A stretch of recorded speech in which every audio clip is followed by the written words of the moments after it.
hadapan tatamu, kami sujud menyembah.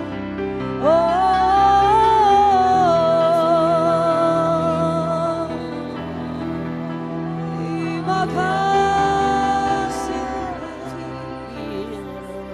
haleluya.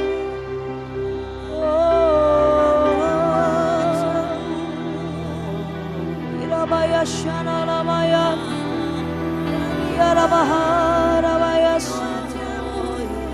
yarabaya ralalabasi.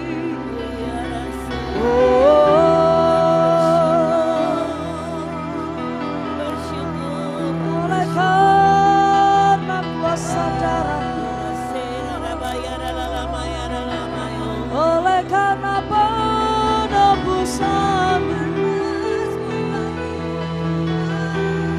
kami layak menghampiri tata-Mu.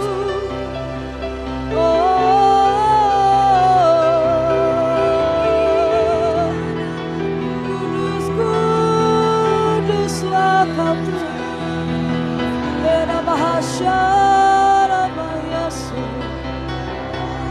era bahara yasira Rabayana.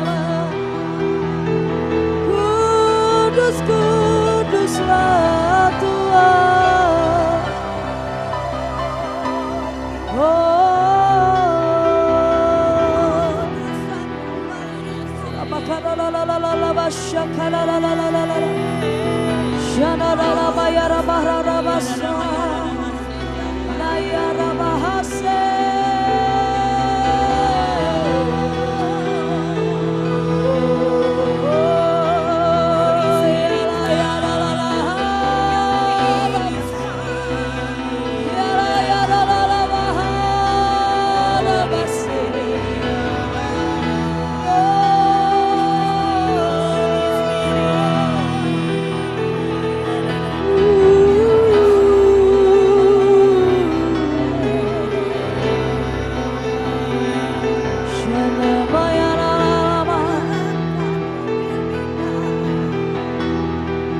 Meninggikan nama-Mu, mengagungkan nama-Mu.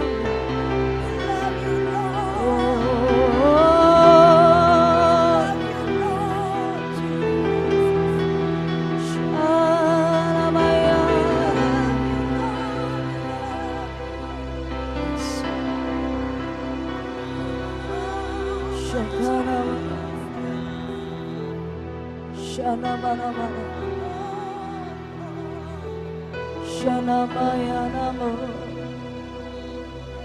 Shakarama Shana Mana Nama Sikarama Shakana Mana Sikarama.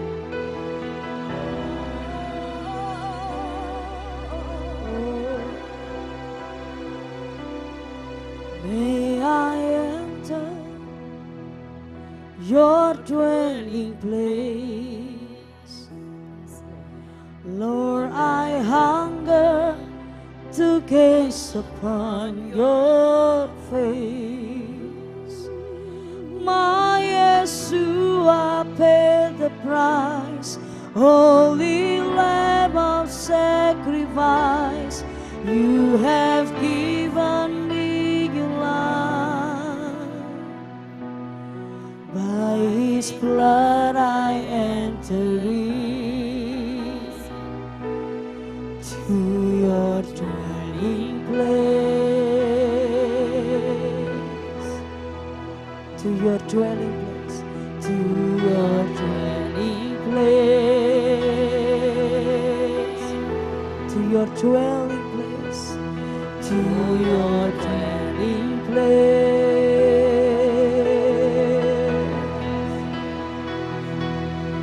May I enter Your dwelling place, Lord. I hunger to gaze upon Your face.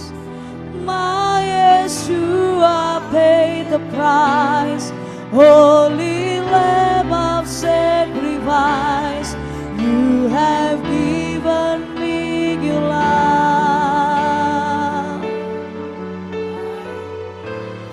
By His blood I enter in to your dwelling place. Ooh, to your dwelling place, to your dwelling place, to your dwelling place. May I enter, may I enter your dwelling place. Lord, I hunger to gaze upon your face. My Yeshua paid the price, holy Lamb of sacrifice. You have given me your life.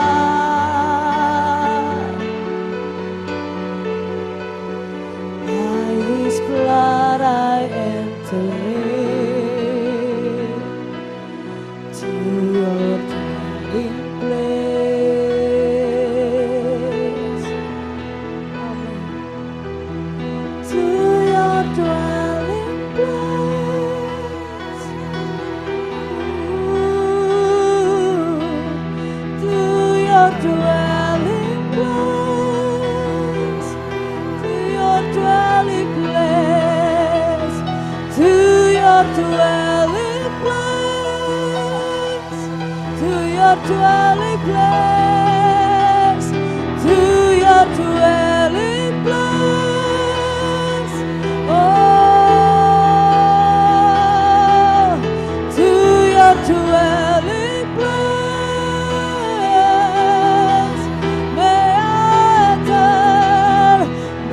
I enter your dwelling place. Lord, I hunger, Lord, I hunger to gaze upon your face. My Yeshua paid the price, holy Lamb of sacrifice. You have given me your life. By His blood I enter to your dwelling place.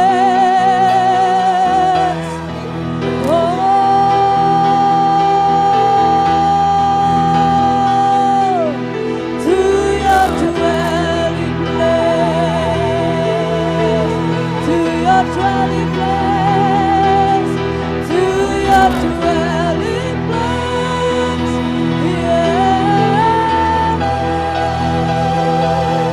To your dwelling place, to your dwelling place,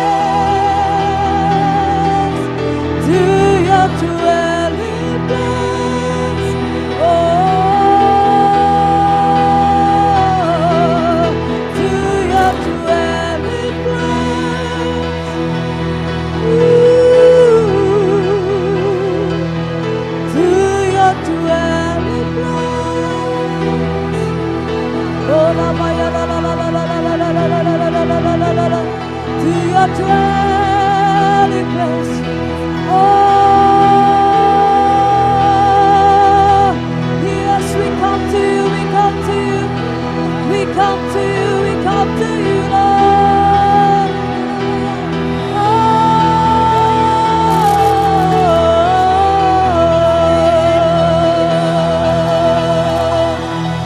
To your dwelling place. Ya la la la la ba ya sha la.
Ku masuk ruang Maha Kudus dengan darah anak domba. Ku masuk dengan hati tulus menyembah yang Maha Kuasa. Ku menyembahmu,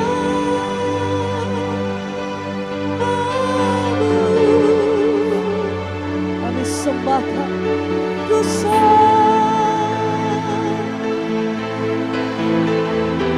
kami sembah, ku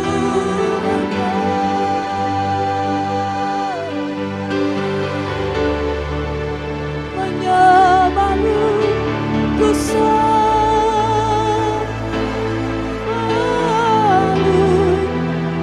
sebab namamu kudus, kudus Tuhan. Kami sembah, ku menyembahmu, ku sembah.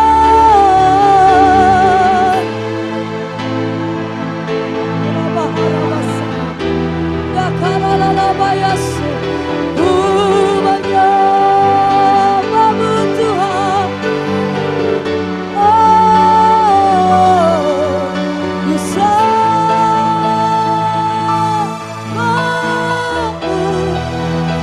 sebab namamu Engkau saja yang kudus, kudus, kuduslah Tuhan.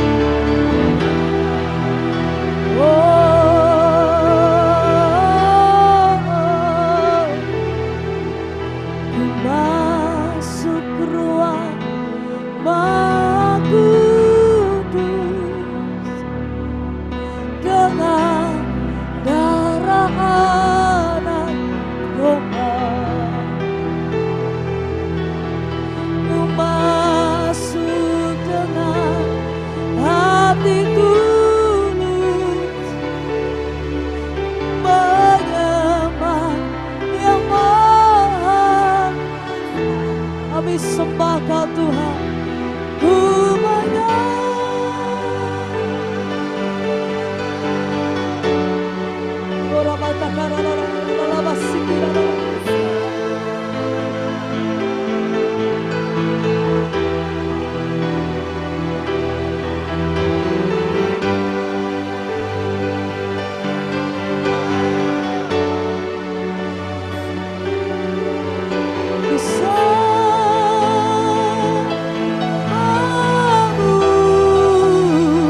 sebab namamu kudus, kuduslah, kudus, kuduslah.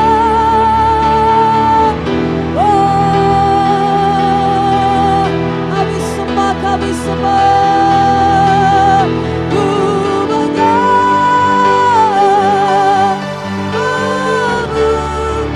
ku sembah, ku sembahmu.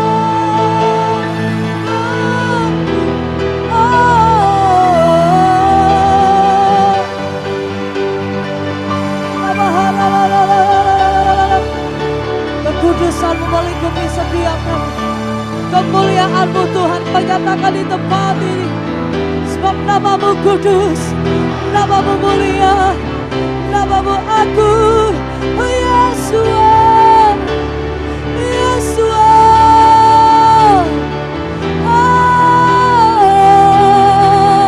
Kami sembah,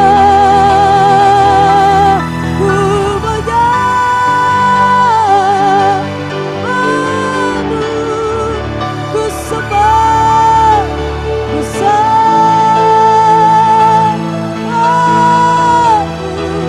Yesus.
ku sembahmu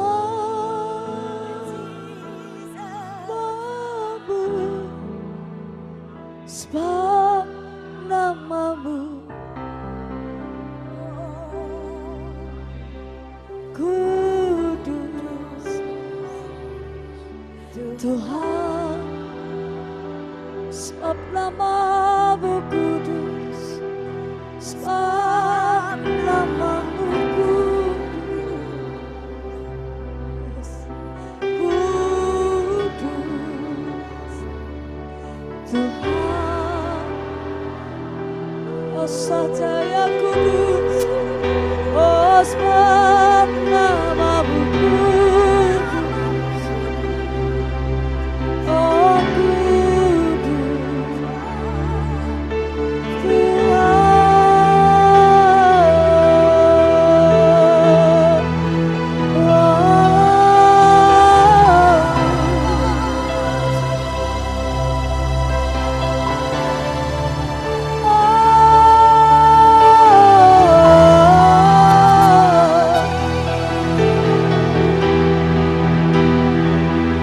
setiap makhluk di bumi dan di surga sujud menyembah di hadapanmu, berseru kudus kuduslah nama Yesus, kudus kuduslah.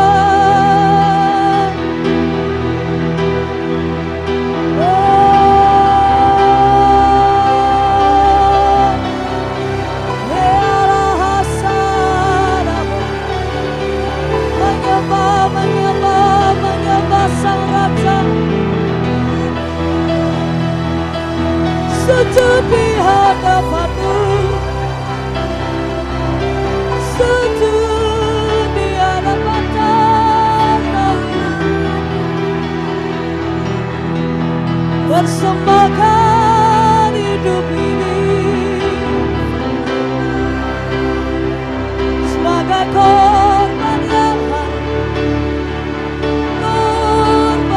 berkenan di hadapanmu.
Shelama nakarala sikaraba orabaha karabaso lokabarala bakarala bayakarala shada bahara bara bara lekarawase.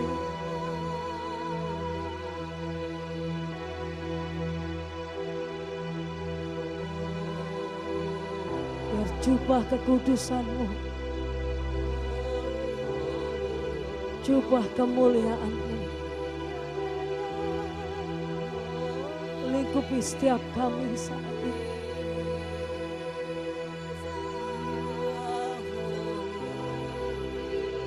Orahakabase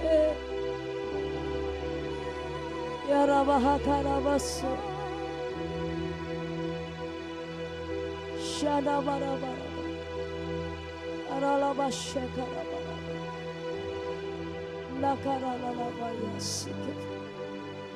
Ora bakara sikanana bakara ila bakara.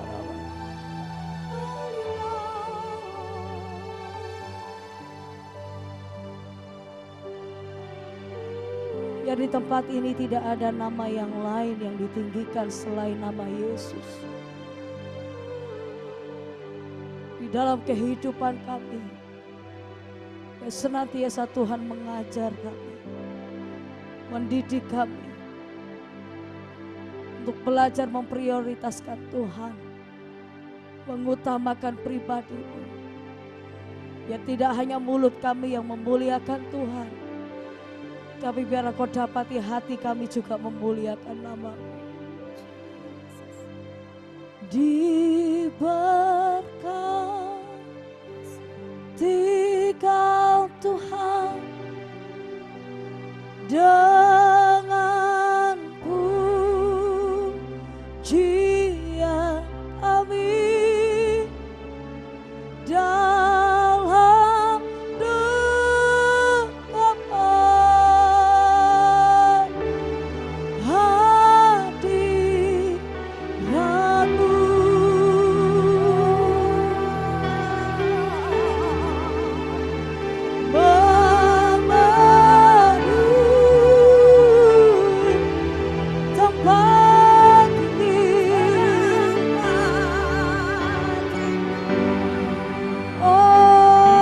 Bless your name.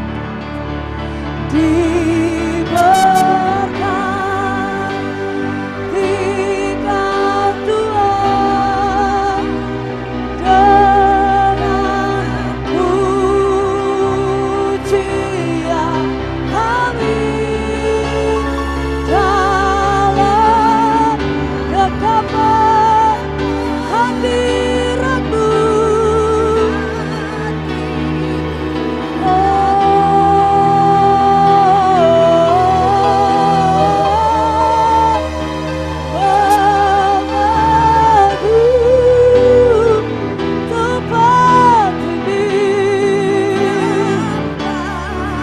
Bangkit berdiri bersama saudara, menyatakan di hadapan Tuhan, diberkati, diberkati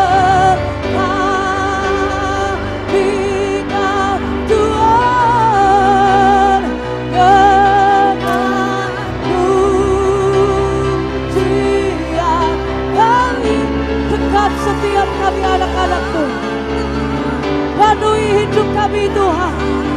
Ya Roh Kudus, hadirat-Mu ya Tuhan. Memenuhi tempat ini, tempat ini, tempat ini. Amin, amin.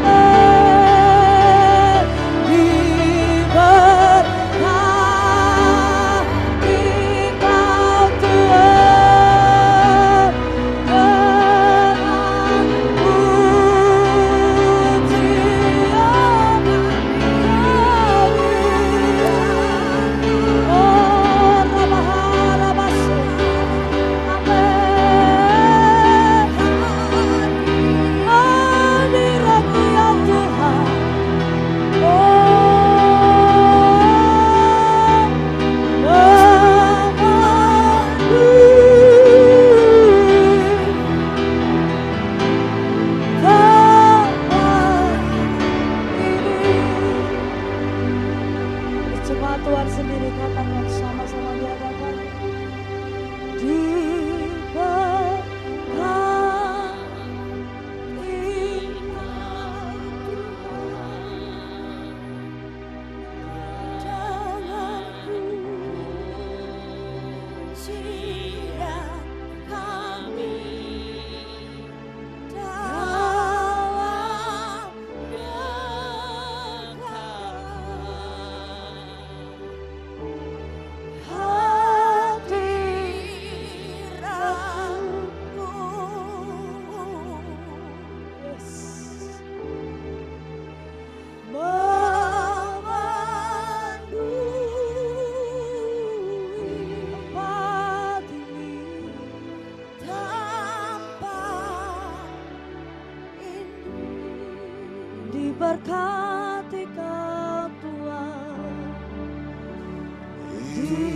berkati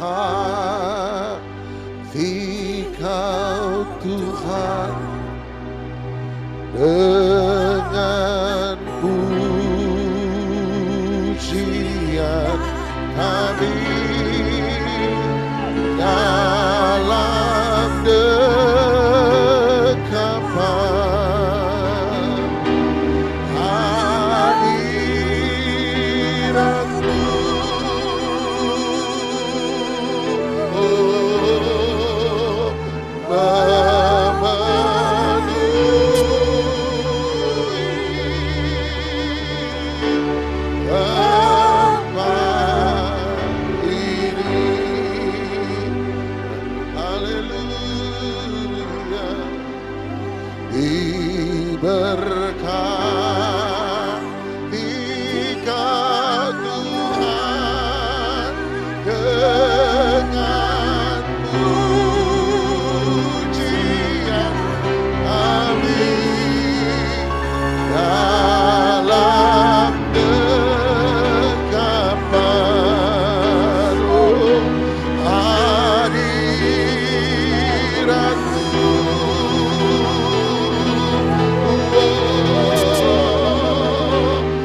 pujian hanya bagi,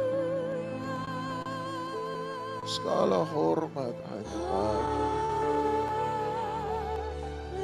Kau layak, kau layak, layak, layak.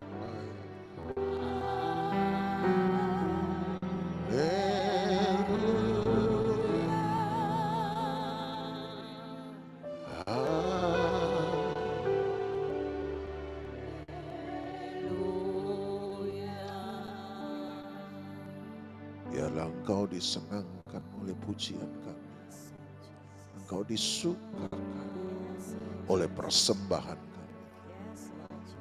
Segala puji, hormat, syukur hanya bagi Engkau. Kudus, kudus, kuduslah Tuhan, Allah semesta alam. Terima kasih, terima kasih. Terima kasih. Dalam nama Yesus, dalam nama Yesus.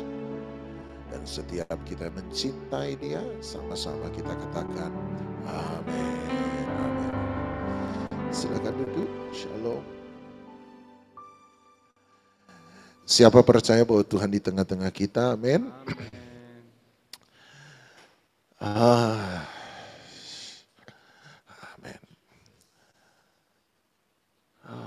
Terima kasih. Ulangan 8 ayat yang kedua. Terima kasih Yesus. Boleh taruh tangan di atas kepala, bilang Tuhan tolong ini otak supaya tidak panas pagi ini. Siap diajar oleh firman Tuhan. Hari ini saya mau ngajar, jadi Anda tahu saya. Semoga Anda bisa tangkap sebisa Anda, Roh Kudus yang menerjemahkannya. Sebab Alkitab berkata urapan itulah yang mengajar, biar Roh Kudus yang ajar kita semua. Amin. Ulangan 8 ayat 2. Ingatlah kepada seluruh perjalanan yang kau lakukan atas kehendak Tuhan Allahmu di padang gurun selama 40 tahun ini. Dengan maksud untuk merendahkan hatimu dan mencobai engkau untuk mengetahui apa yang ada dalam hatimu, yakni apakah engkau berpegang pada perintahnya atau tidak. Tuhan berkata satu hal, Dia merangkum seluruh perjalanan orang Israel 40 tahun di padang gurun dengan satu kalimat ini. Dia bilang bahwa semua perjalanan 40 tahun di padang gurun, engkau, Alkitab berkata merendahkan hatimu. Tapi waktu saya periksa, kata merendahkan itu membuat engkau ada pada titik terendah dalam hidupmu. Sudah enggak ada lagi yang lebih rendah daripada ini, enggak ada lagi yang lebih berat daripada ini. Tuhan membawa engkau pada titik terendah dalam hidupmu. Dan dengan demikian Dia mencobai engkau, Dia menguji engkau untuk apa? Untuk mengetahui apa yang ada dalam hatimu. Keadaan yang kita alami itu tidak pernah membentuk hidup seseorang. Hidup orang tidak dibentuk oleh peristiwa dan keadaan yang dia alami. Tetapi hidup seseorang dibentuk oleh keputusan-keputusan yang dia ambil ketika dia ada dalam keadaan-keadaan tersebut. Begini, maksud saya sering kali kita berpikir bahwa iman saya supaya bertumbuh, maka saya harus mengalami tantangan, rintangan, persoalan. Sebab tantangan, rintangan, persoalan lah yang akan memproses saya supaya iman saya bisa bertumbuh, pribadi saya bisa menjadi lebih baik. Menurut saya itu sebuah pandangan yang salah, sebab begini, kita temukan ada dua orang yang berbeda bisa mengalami keadaan yang sama, tetapi ternyata keputusan tindakan mereka bisa berbeda. Kenapa ada dua orang yang berbeda mengalami satu masalah yang sama? Misalnya sama-sama di PHK, Tetapi yang satu setelah PHK bisa berhasil, yang satu setelah PHK justru nganggur sekian lama. Kenapa? Menurut saya bukan keadaan yang membentuk seseorang. Keadaan tidak pernah membentuk kita. Tetapi yang benar adalah keadaan ada untuk menunjukkan siapa kita sesungguhnya. Makanya Alkitab berkata, dia membawa engkau pada titik terendah dalam hidupmu, menguji engkau di sana. Untuk apa? Untuk mengetahui apa yang ada dalam hatimu. Siapa kita sesungguhnya itu bisa dilihat ketika tekanan itu hadir, ketika masalah itu hadir. Kalau tekanan itu hadir kemudian Anda meso, Anda maki keluar kebun binatang, itulah Anda sesungguhnya sebenarnya. Ketika tekanan itu ada, Anda emosional, temperamental, itulah Anda sesungguhnya. Masalah ada bukan untuk membentuk seseorang. Masalah ada hanya untuk menunjukkan siapa orang itu sesungguhnya. Saya pernah bilang sama Anda dulu, jangan bilang nanti sudah kaya baru kemudian, oh dia selingkuh. Gara-gara kaya makanya dia jadi selingkuh. Enggak. Pada dasarnya waktu miskin dia itu udah mata keranjang. Cuma waktu miskin gak ada yang mau. Gitu toh. Setelah kaya baru banyak yang mau. Makanya teman saya bilang kekayaan menambah kegantengan. Ya toh. Setelah ada banyak yang mau baru dia kemudian punya kesempatan untuk selingkuh. Tapi bukan berarti nanti kaya dia jadi tukang selingkuh. Belum. Waktu dulu saja dia sudah tidak selingkuh, tetapi dia tidak ada yang mau, nggak ada kemampuan untuk selingkuh. Kekayaan tidak membentuk seseorang.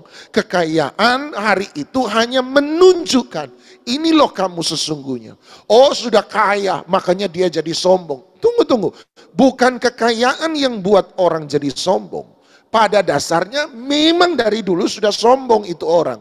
Cuma dulu waktu miskin gak ada yang bisa disombongkan. Setelah kaya baru kemudian dia punya sesuatu disombongkan. Orang pikir kaya lah yang buat dia sombong. Ternyata tidak. Bukan kaya yang buat dia sombong. Kekayaan hanya menunjukkan ini loh orang itu yang sesungguhnya. Persoalan keadaan dalam kehidupan kita, Alkitab berkata hanya untuk mengetahui apa yang ada dalam hati kita sesungguhnya. Waktu Anda hadapi tantangan, Anda pemarah, Anda jadi tukang maki, ya itulah Anda sesungguhnya. Masalah hanya menunjukkan, masalah hanya jadi corong, jadi speaker, memberitahukan kepada semua orang, ini loh orang sesungguhnya. Kalau saya jangan nilai saya waktu di mimbar. Jangan pernah nilai kami waktu kami ada dalam pelayanan. Nilai kami waktu kamu ketemu orang yang lebih rendah dari kita. Waktu kami ketemu dengan pengemis di jalan. Waktu kita ketemu dengan pelayan di restoran. Waktu kami lagi punya masalah. Waktu kami lagi diomongin gosip yang gak benar. Waktu kami lagi sementara ditekan. Lihat kami di situ. Di mimbar Anda akan selalu melihat orang-orang hebat, orang-orang baik, orang-orang suci dan orang-orang benar.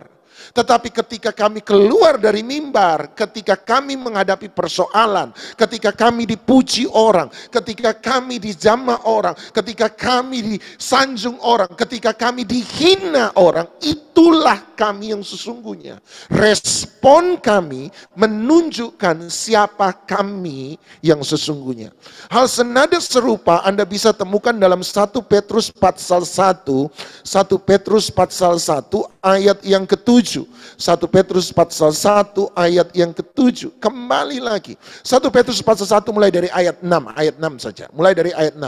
1 Petrus 1 ayat 6. Alkitab berkata begini. 1 Petrus 1 ayat 6. Bergembiralah akan hal itu. Sekalipun sekarang ini kamu seketika harus berduka cita oleh berbagai-bagai pencobaan. Ayat 7. Maksud semuanya itu, semua apa? Berbagai-bagai pencobaan tadi. Maksud dari semua pencobaan itu ialah untuk apa? Bukan membentuk, tetapi membuktikan membuktikan kemurnian imanmu. Keadaan ada bukan untuk membentuk iman kita, tetapi keadaan ada untuk membuktikan kemurnian iman kita. Itu ada hanya untuk membuktikan. Anda masih ingat cerita Ayub? Penderitaan Ayub yang begitu besar membuat orang bertanya, loh, kenapa Ayub orang baik menderita? Itu kan pertanyaan dari kitab Ayub. Why good people suffer? Kenapa orang baik menderita? Why bad things happen to good people? Kenapa hal-hal buruk terjadi pada orang-orang baik? Pertanyaan penderitaan, apa sih problem penderitaan sesungguhnya? Untuk apa sebuah penderitaan itu terjadi? Orang lupa bahwa kitab Ayub, penderitaan Ayub itu dimulai dari Ayub pasal 1. Ada apa di Ayub pasal 1? Ayub pasal 1 Alkitab berkata begini, ada orang bernama Ayub, hidupnya baik, saleh, takut akan Tuhan. Betul kan? Kemudian dipindah langsung ke sorga kan? Langsung di zoom in ke sorga. Di sorga satu kali datanglah anak-anak Allah, malaikat-malaikat, dan setan ada di dalamnya. Tuhan kemudian bertanya sama si setan, Tan, kamu dari mana? Maaf yang setan. Maksudnya setan, kamu dari mana? Dan dia berkata, oh dari keliling bumi. Kemudian waktu dia jawab keliling bumi, Tuhan tanya apa? Oh kamu keliling bumi ya, ketemu dengan anakku Ayub, orang yang baik, saleh dan takut akan Tuhan. Kemudian setan jawab apa? Kan setan jawab begini, tunggu dulu. Kenapa Ayub itu baik? Apakah Ayub itu baik karena Tuhan bilang dia baik? Apakah karena Tuhan bilang dia saleh, saya harus percaya bahwa Ayub itu saleh? Apakah karena Tuhan bilang dia takut akan Tuhan, maka saya harus menerima bahwa Ayub itu takut akan Tuhan? Coba dulu dong. Nah, disitulah problem penderitaan. Coba dulu, dari mana saya tahu dia baik? Hanya karena Tuhan bilang dia baik, maka Ayub baik. Hanya karena Tuhan bilang dia saleh, maka Ayub saleh. Bagi kita yang baca, kita tidak punya problem dengan firman Tuhan. Kita terima mentah-mentah apapun yang Tuhan katakan. Tapi tidak dengan setan. Setan bilang begini, dari mana saya tahu dia baik? Hanya karena Tuhan bilang dia baik. Dari mana saya tahu dia saleh? Hanya karena Tuhan bilang dia saleh. Dari mana saya tahu bahwa dia takut akan Tuhan? Hanya karena Tuhan bilang dia takut akan Tuhan. Mari kita coba. Kita ambil semua yang dia miliki daripadanya. Ambil. Mari kita lihat apakah Ayub tetap baik seperti yang Tuhan bilang. Apakah Ayub tetap saleh seperti yang Tuhan bilang. Apakah Ayub tetap takut akan Tuhan seperti yang Tuhan bilang. Berarti penderitaan Ayub hanyalah bukti. Bukti terhadap iman Ayub.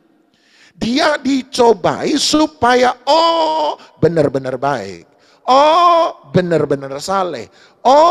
Benar-benar takut akan Tuhan. Dari mana kita tahu bahwa Anda ini orang beriman? Dari mana Anda tahu saya ini orang beriman? Uji dong.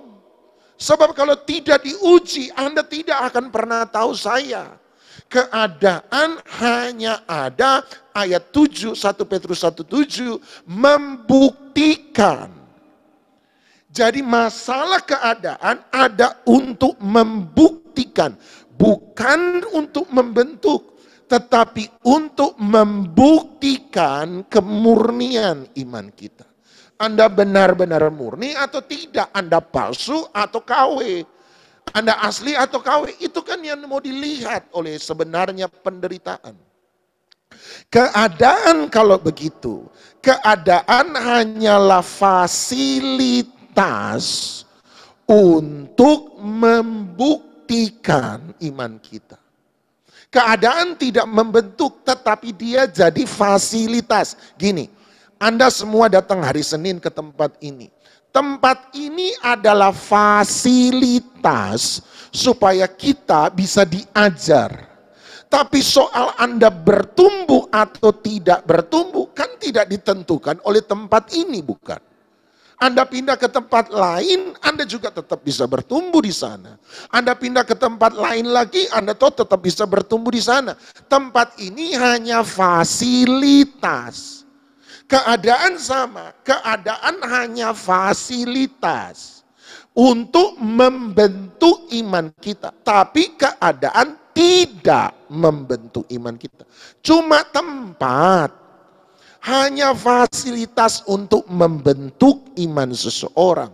Tapi bukan tujuan utama, bukan unsur utama pembentuk iman kita. Daripada Anda pusing, saya langsung cepat aja. Kalau begitu, apa yang membentuk iman saya? Ya toh? Nah, saya harus tanya dong, apa yang membentuk iman saya? Jawaban saya adalah begini, mari kita renungkan. Iman muncul dari mana? Pendengaran, dan pendengaran akan firman Tuhan. Berarti iman kalau muncul dari pendengaran dan pendengaran akan firman Tuhan, berarti iman adalah sebuah cara berpikir. Sama-sama bilang cara berpikir. Coba Anda lihat Ibrani pasal 11. Ibrani pasal 11 ini biasanya ayat yang saya pakai untuk membuktikan bahwa iman adalah cara berpikir. Ibrani 11 ayat 17. Ibrani 11 ayat 17. Gak usah panjang-panjang, baca saja Ibrani 11 ayat 17, 4 kata pertama. Ibrani 11, 17, 4 kata pertama, 1, 2, 3. Karena iman maka Abraham. Karena iman maka Abraham. Lompat ayat 19. Lompat ayat 19, 3 kata pertama. 1, 2, 3. Karena dia, renungkan ayat 17 berkata, karena iman maka Abraham. Tetapi ayat 19 berkata, karena Abraham berpikir. Ayat 17 bilang, karena iman. Ayat 19 berkata, karena dia berpikir. Jadi apa itu iman? Iman adalah cara berpikir. Mau lebih lengkap? Cara berpikir yang benar tentang Allah. Itu ayat 19. Karena dia berpikir bahwa Allah berkuasa membangkitkan orang-orang sekalipun dari antara orang mati. Tetapi iman adalah cara berpikir. Terima aja dulu ini. Iman adalah cara berpikir. Sama-sama bilang iman adalah cara berpikir. Makanya iman timbul dari apa tadi? Pendengaran. Pendengaran akan apa? Firman Allah. Kalau Anda mengerti firman Allah dengan benar, iman Anda tumbuh. Nah, kalau iman adalah cara berpikir, berarti keadaan tidak mungkin membentuk iman. Iman hanya dibentuk oleh cara berpikir. Pikiran Anda lah yang akan membentuk iman Anda. Artinya, keadaan tidak membentuk iman seseorang, tetapi pikiran kitalah yang akan membentuk iman seseorang. Jadi sebentar, renungkan baik. Yang paling penting bukan apa yang saya katakan pada Anda hari ini, itu bukan yang paling penting. Yang paling penting adalah apa yang Anda katakan pada diri Anda sendiri ketika Anda mendengar saya sementara berkata-kata. Coba renungkan. Yang paling penting bukan apa yang saya katakan. Yang paling penting adalah apa yang Anda katakan pada diri Anda sendiri ketika Anda mendengar saya berkata-kata. Saya beri contoh. Saya lagi ngajar Anda tentang iman, tapi pikiran Anda ngomong begini, bla bla bla bla bla bla bla bla bla bla bla bla bla bla bla bla bla. Anda pulang tidak akan pernah mendapat apa-apa. Sebab sepanjang saya ngomong Anda cuma bla bla bla bla bla bla bla bla bla bla bla bla bla. Pak Doni ngomong apa? Enggak jelas, ya toh? Anda tidak mendapat apa-apa. Atau Anda marah sama saya misalnya. Di sini saya percaya Anda ada yang marah sama saya. Kalau ada, kita urusan nanti di belakang. Kita makan-makan sama-sama. Marah kas? Makan-makan habis ini. Anda marah sama saya. Walaupun saya ngajar baik, walaupun Anda mengerti, tapi karena Anda sudah marah, Anda pasti bilang, oh munafik, munafik, munafik, munafik, munafik. Anda tidak akan dapat apapun dari kebenaran yang dikatakan. Makanya Tuhan Yesus berkata, sudah, dengar saja apa yang mereka ajarkan, lakukan apa yang mereka ajarkan, tapi jangan pernah tiru apa yang orang Farisi lakukan. Artinya jangan biarkan kemarahan kebencianmu itu menghalangi engkau dari menerima sesuatu yang baik yang mereka ajarkan. Jangan. Sebab mudah bagi kita, oh pendeta, apalagi kalau kita sudah tahu dosa pendeta. Oh itu pendeta ya masih selingkuh, tukang selingkuh, oh saya tahu itu. Saya bilang, makanya kalau bilang sama teman-teman, kalau ada cerita pendeta tolong jangan kasih tahu sama saya. Sebab kalau saya ketemu dia ini pikiran langsung, oh tukang selingkuh. Jadi enggak tahu apa-apa, jadi tahu itu susah. Lebih baik kalau keburukan orang jangan kasih tahu sama saya. Susah ini pikiran untuk ditutup itu susah. Dan apapun yang dia ngomong, saya sudah akan sukar untuk menerima. Sebab dalam pikiran saya, orang ini enggak benar. Yang penting bukan apa yang dia katakan. Yang penting adalah apa yang kita katakan pada diri kita sendiri. Ketika orang itu sementara berkata-kata, kita ngomong apa? Hati-hati, penipu. Apapun dia katakan, tidak akan pernah kita terima. Sebab yang mengubah seseorang adalah pikirannya dia. Aduh ini pikiran hati-hati. Saya kasih satu ayat. Semoga Anda diberkati dengan ayat ini. Sebab saya diberkati dengan ayat ini. Sangat diberkati. Efesus 3 ayat 20. Efesus 3 ayat 20. Efesus pasal 3 ayat 20. Ini pikiran berbahaya sekali. Ini pikiran dapat menjadi senjata yang mematikan. Yang menjadi senjata yang ampuh untuk mengalahkan kegelapan. Tapi itu menjadi penghalang terbesar untuk mengenal kebenaran. Itu sangat bahaya. Lihat Efesus 3 ayat 20. Efesus 3:20. Bagi dialah, jadi bagi Tuhan, yang dapat melakukan jauh lebih banyak daripada yang kita doakan atau jadi Tuhan melakukan sesuatu atas dua dasar. Apa yang kita doakan dan apa yang kita Tuhan mengintervensi kehidupan seseorang berdasarkan doa kita. Saya percaya bahwa doa buat Tuhan bekerja dalam hidup Anda dan saya. Amin, amin. Kita berdoa, Yakobus berkata, kamu tidak mendapat sebab kamu tidak berdoa. Tuhan bekerja berdasar apa yang kita doakan. Doa adalah surat izin bagi Tuhan untuk bekerja dalam kehidupan kita. Doa adalah surat izin bagi Tuhan untuk bekerja campur tangan dalam hidup seseorang. Dia suruh orang berdoa supaya dia bisa bekerja lewat hidup orang itu.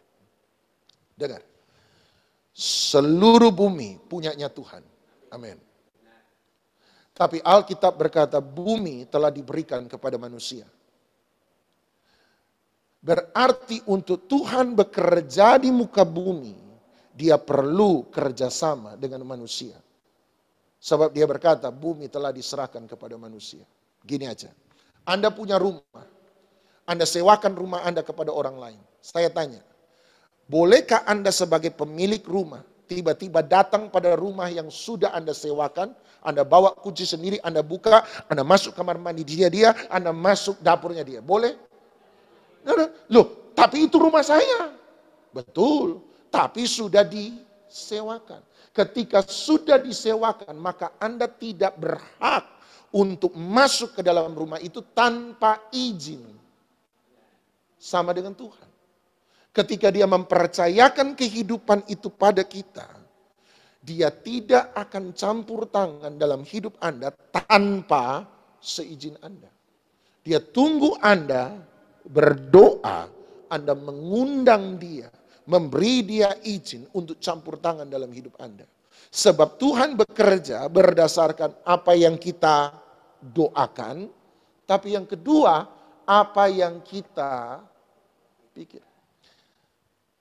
Berarti kuasa doa itu sama besar dengan kuasa pikiran.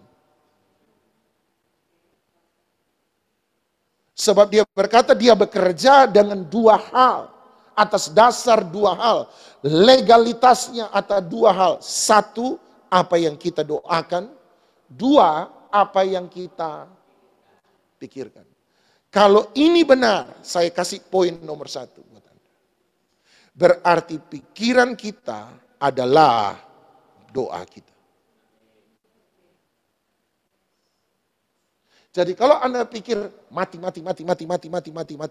usia 17 tiba-tiba Anda mati, kemudian Anda tanya sama Tuhan, kenapa masih muda sudah dipanggil masuk surga? Kenapa masih muda sudah mati? Tuhan bilang, saya cuma menjawab doa. Dia bilang, tapi saya tidak pernah berdoa minta mati muda. Tuhan bilang, kamu tidak pernah mengucapkan dengan doa, tapi kamu memikirkan. Sebab pikiranmu adalah doa. Makanya Ayub berkata, apa yang kutakuti justru itu yang Ayub tidak pernah berdoa minta kemalangan. Saya percaya mana ada orang berdoa, ya Bapa dalam surga, ambillah nyawa anak-anakku, ambillah kekayaanku, buatlah aku sakit. Tidak pernah. Tetapi dia memikirkan.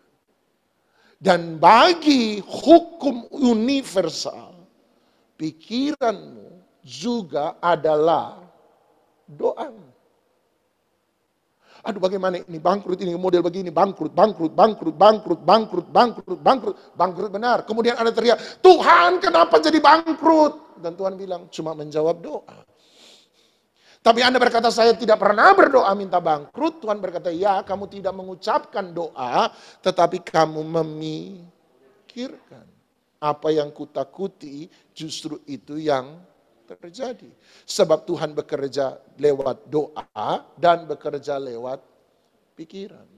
Mau Anda lihat yang lebih luar biasa? Ayat 20 berkata, Tuhan dapat melakukan jauh.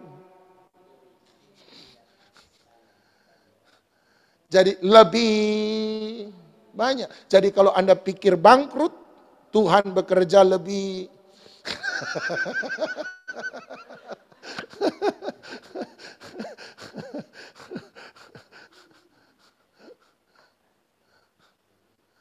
aduh bagaimana ini, masalah ini, pasti masalah ini.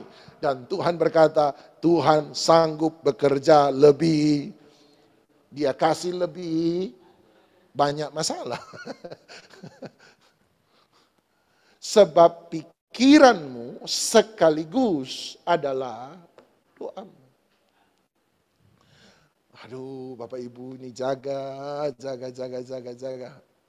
Makanya yang paling sulit adalah ketika kita mau berdoa justru adalah memfokuskan pikiran. 5 menit pertama pasti Anda mikir, sebentar makan apa? Itu kompor di dapur sudah mati belum? Setelah ini mau kemana? Aduh, apalagi kita, kalau saya belajar, Tika luar biasa, Kak Resa luar biasa. Kalau saya belajar nyanyi, baru nyanyi lagu pertama sudah mikir, lagu kedua apa? Dan tanpa sadar ketika saya berpikir itu, konsentrasi saya pada lagu pertama terpecah dan hadirat Tuhan tidak ada. Sebab saya tidak berfokus pada hadirat Tuhan. Saya fokus pada lagu dan bukan hadirat Tuhan. Sebab pikiranmu sekaligus adalah doa. Poin nomor dua bagi Anda. Poin nomor 2. Kalau doa dan pikiran punya kuasa yang sama, berarti doa dan pikiran bisa saling meniadakan. Kalau doa dan pikiran punya kuasa yang sama, ketika doa dan pikiran bertentangan, maka itu akan saling meniadakan. Tetapi kalau doa dan pikiran itu bisa sinkron, bisa satu, maka doa dan pikiran itu akan saling menguatkan. Amin. Karena kuasa doa sama dengan kuasa pikiran. Pikiranmu adalah doamu, doamu adalah pikiranmu. Tetapi nomor 2, kalau doa dan pikiran bertentangan, maka ini akan saling meniadakan. Tetapi kalau doa dan pikiran ini bisa disatukan, maka ini akan saling menguatkan. Saya berdoa, Tuhan saya mau kesembuhan, Tuhan mau kesembuhan, Tuhan mau kesembuhan. Pikiran, aduh gimana ini penyakit tambah parah ini, aduh habis ini tambah parah lagi, periksa dokter, pasti banyak merahnya ini darah. Oh dokter mau bilang apa, mau bilang apa, mau bilang apa, mau bilang apa. Ketika apa yang kita katakan dan apa yang kita pikirkan berbeda, maka itu akan saling meniadakan. Kenapa Tuhan tidak jawab doa saya? Sederhana, sebab doa Anda baru saja di-cancel, baru saja ditiadakan oleh pikiran Anda. Makanya Paulus berkata mengingatkan kita, apabila kamu percaya dalam hati, sama-sama bilang iman, sama-sama bilang pikiran, dan mengaku lewat mulut, sama-sama bilang doa, maka engkau akan diselamatkan. Ketika hati, pikiran, iman, dan doa itu sama, maka keselamatan itu hadir. Bukan hanya berkata, saya terima sebagai Yesus Tuhan dan Juru Selamat, maka saya sudah diselamatkan jadi anak. Tunggu dulu. Omonganmu begitu, tapi tunggu dulu. Hatimu, pikiranmu, imanmu apa? Sebab engkau bisa mengaku lewat mulut, tetapi kalau engkau tidak mengubahkan pikiran, imanmu tidak dirubah oleh kebenaran firman Tuhan, maka pengakuanmu di-cancel oleh keyakinanmu sendiri. Makanya ada banyak orang Kristen tetapi cara berpikirnya tidak pernah berubah. Makanya tetap mengalami hidup yang lama. Kenapa? Sebab dia mengaku lewat mulut, tetapi dia tidak pernah percaya dalam hati. Dia tidak pernah mengubah pikiran. Ketika doa dan pikiran bertentangan, itu akan saling meniadakan. Tetapi kalau doa dan pikiran bisa disatukan, maka dia akan saling menguatkan. Ayat terkenal, Tuhan Yesus berkata, apabila kamu berdoa, percayalah bahwa kamu sudah menerimanya, maka hal itu akan diberikan kepadamu. Betul? Renungkan. Apabila kamu berdoa, kemudian dia berkata, percayalah bahwa kamu sudah menerimanya, maka hal itu akan diberikan padamu. Percayalah kamu sudah, apa tadi? Menerima, maka hal itu akan diberikan. Percayalah kamu sudah menerima, barulah hal itu akan diberikan. Sudah terima kok, baru akan diberikan. Mana itu terima tapi akan diberikan. Itu gimana? Jawaban Tuhan Yesus sederhana. Dia berkata, berdoalah. Waktu kamu berdoa, sama-sama bilang berdoa, percayalah. Kembali lagi, iman, percaya, bicara soal cara berpikir. Ketika kamu berdoa, kamu berkata-kata, kamu percaya, pikiranmu, kamu roba supaya kamu sudah menerima. Kamu menerima lewat doa dalam pikiranmu. Baru setelah itu dia berkata, maka kamu akan menerimanya. Ketika doa dan percaya, doa dan pikiran itu sinkron, maka kita akan melihat jawaban dari doa kita. Makanya yang paling susah ketika saya berdoa tidak langsung terjadi kenyataan. Kenapa yang sukar itu? Sebab di hari-hari itu ketika saya sementara menanti, saya harus terus-menerus menjaga pikiran saya supaya pikiran saya tidak melawan doa saya. Sudah doa Pak, belum sembuh Pak. Itu kan kemudian keraguan-raguan itu muncul. Bagaimana kita tetap menjaga pikiran kita supaya pikiran kita tidak melawan doa kita. Itu gak mudah. Justru pikiran kita harus bisa sinkron, jadi satu dengan doa kita. Itu yang tidak gampang.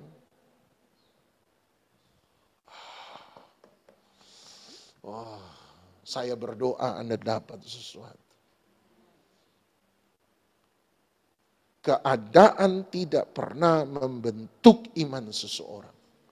Tapi pikiran, keputusan kita dalam keadaan itulah yang akan menentukan iman seseorang. bertumbuh atau mati. Ku berikan hatiku dan jiwaku,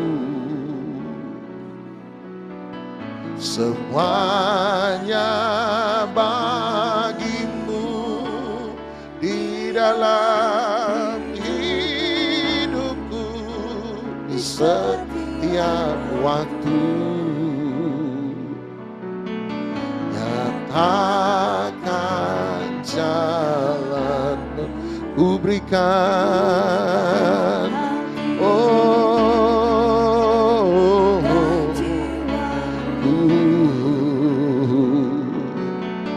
semuanya bagimu di dalam hidupku, di setiap waktu.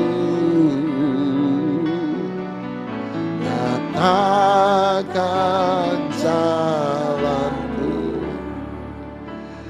Coba Anda baca baik-baik Kejadian 11 tentang pendirian Menara Babel. Alkitab berkata, manusia hari itu baru saling bicara satu sama lain. Marilah kita. Mereka sudah bangun Menara Babel atau belum? Belum, baru marilah kita membangun satu menara yang ujungnya sampai ke langit, supaya darahnya kita bisa naik ke langit. Tetapi Alkitab berkata mereka baru ngomong marilah kita. Alkitab berkata lalu turunlah Tuhan dan melihat bahwa menara itu sudah selesai.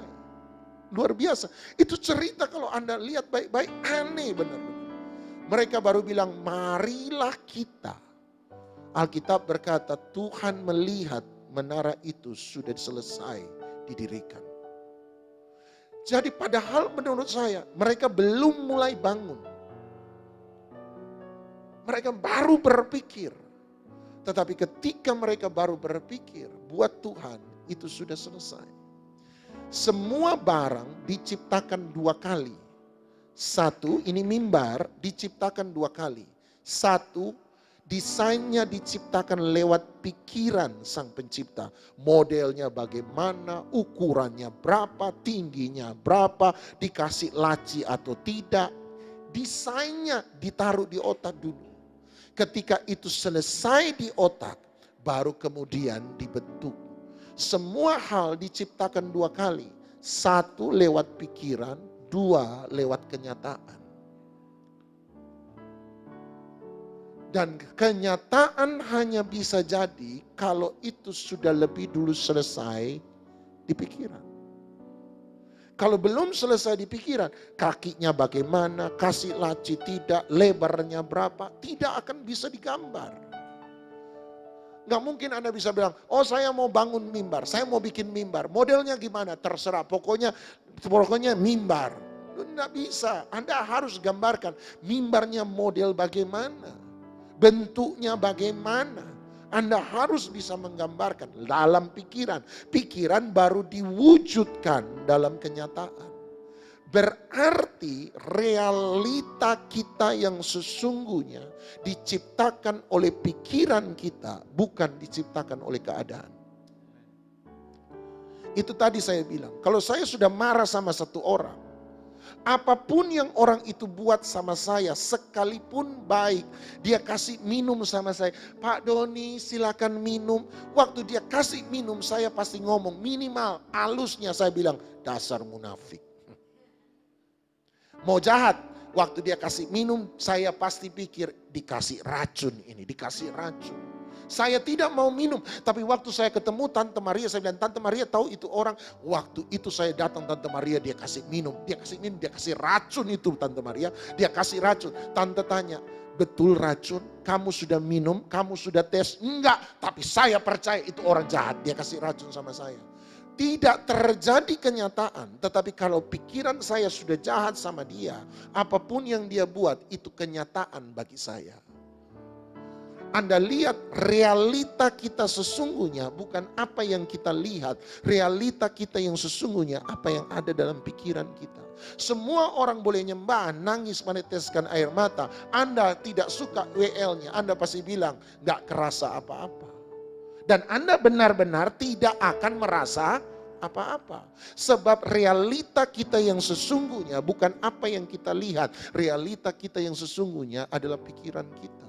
Tapi kalau Anda menundukkan pikiran Anda, orang lain mungkin tidak terasa apa-apa. Tapi waktu Anda sungguh-sungguh nyembah Tuhan, Anda betul-betul mengimani Tuhan itu hadir dan ada, Anda diberkati lewat hadirat Tuhan hari itu. Realitas sesungguhnya ada dalam pikiran kita. Manusia menciptakan segala sesuatu dua kali, dalam pikiran dan dalam kenyataan. Yang ada dalam kenyataan hanya mengikuti apa yang ada dalam pikiran. Ada banyak orang merasa anak saya kok jahat ya, anak saya kok keras kepala ya, anak saya enggak. Tapi coba Anda bandingkan dengan anak orang lain, baru Anda lihat anak saya baik. Saya dulu pikir anak saya ini aduh pusing, bikin pusing orang tua. Tapi waktu lihat teman saya punya anak yang nakalnya 1000 kali dari anak saya langsung bersyukur dengan anak saya. Ya kasih ya. Kalau lihat anak orang lain, oh Yesus, terima kasih. Beban saya tidak sebesar beban dia. Makanya orang tua yang paling sulit percaya bahwa anaknya bisa berhasil. Sebab merasa kenal siapa anaknya. Pernah lihat hal terburuk yang dilakukan oleh anak, pernah mengalami perkataan terburuk yang diucapkan oleh anak. Tapi kalau orang lain lihat anak Anda dan mereka berkata anak luar biasa, Anda akan jawab, masa sih, aduh nakalnya minta ampun di rumah. Sebab Anda sudah melihat dan tanpa sadar Anda menciptakan realita tentang siapa anak Anda lewat pikiran Anda. Hari ini jaga pikiran kita baik-baik. Yuk, mari kita datang pada Tuhan. Bapa dalam surga, hamba berdoa. Kami meletakkan semua pikiran kami. Kami berdoa seperti apa yang Paulus katakan. Let the mind of Christ, lewatlah pikiran, biarlah pikiran yang ada dalam Kristus ada juga dalam kamu. Kami belajar memikirkan apa yang Kristus pikirkan. Kami belajar melihat seperti Yesus melihat. Kami belajar memandang seperti Yesus memandang. Dan kami belajar bertindak seperti Yesus bertindak. Terima kasih. Taburkan benih firman-Mu tanah hati yang subur. Berbuat 30, 60 bahkan 100 kali ganda untuk kemuliaan Tuhan. Biarlah iman kami bertumbuh dalam cara berpikir yang benar tentang siapa Tuhan yang kami sembah. Dalam nama Tuhan Yesus Kristus kami sudah berdoa, dan setiap kita yang mengasihi Dia sama-sama kita katakan amin. Shalom. Pengumuman, kita akan memberi persembahan. Tapi sebelumnya saya memberi pengumuman, minggu depan kita akan ketemu di tempat yang sama, jam yang sama. Dan saya percaya diberkati oleh hadirat Tuhan yang makin luar biasa. Minggu depan, oh iya, masih nanti ada pengumumannya. Minggu depan kita dilayani oleh siapa. Anda boleh memberi persembahan. Sekali lagi saya undang kita tundukkan kepala sejenak. Bapa dalam surga, biarlah persembahan yang kami berikan ini sesuai dengan apa yang Tuhan mau untuk kami beri. Berilah jumlah tertentu kalau Tuhan menghendaki supaya kami memberi. Tapi ketika Engkau mengajarkan kami untuk memberi, biarlah kami memberi dengan sukacita, sukarela, dan benar-benar dengan tulus dan ikhlas di hadapan Tuhan. Dipakai untuk kemuliaan nama Tuhan di tempat ini. Memberkati pelayanan Galilea Ministry Tuhan. Memberkati Tante Maria, memberkati kami semua yang melayani, memberkati yang hadir, nama Tuhan dipermuliakan. Setiap jumlah yang kami beri, Tuhan balas memberkati sesuai dengan janji firman-Mu. Dalam nama Tuhan Yesus Kristus kami lepaskan persembahan kami untuk kemuliaan nama Tuhan. Haleluya. Amin, amin, amin. Baik. Persembahan akan dijalankan bagi Anda yang ada online. Anda bisa mempersembahkan, kalau mau mempersembahkan persembahan, Anda diberkati lewat pelayanan ini. Anda bisa transfer pada BCA 6750 770 612. 6750 770612 atas nama Lulia Puspita. Tolong Pak Doni. Ya, Tante. Umumkan tanggal 29. Oh iya. Sabtu ada KKR. Betul. Itu temanya itu penyembahan yang menyenangkan hati Raja. Hadirat Tuhan. Oh, iya. Tolong Oh, ini, iya. ini. Jadi tanggal 29 Juli Sabtu. ada hari Sabtu, ada KKR yang diadakan oleh Galilea Ministry jam 10 pagi di Forum Restoran. Jam 10 pagi Forum Restoran tanggal 29 Juli. Kalau Anda takut kelupaan, Anda bisa daftar pada WA Center dari Galilea Ministry, nanti supaya Anda diingatkan, dilayani oleh Pastor Samson Dabas. 29 Juli jam 10 pagi di Forum Restoran. Baik, jangan lupa Anda boleh catat atau Anda bergabung di WA Center supaya gampang untuk diingatkan. Mari sama-sama kita bangkit berdiri, kita tutup ibadah kita ini. Berikan hatiku dan jiwaku, semuanya bagimu di dalam hidupku. setiap Waktu nyatakan jalanku, ku berikan hatiku dan jiwaku, semuanya Tuhan, semuanya bagimu di dalam hidupku. setiap waktu nyatakan Jalanku,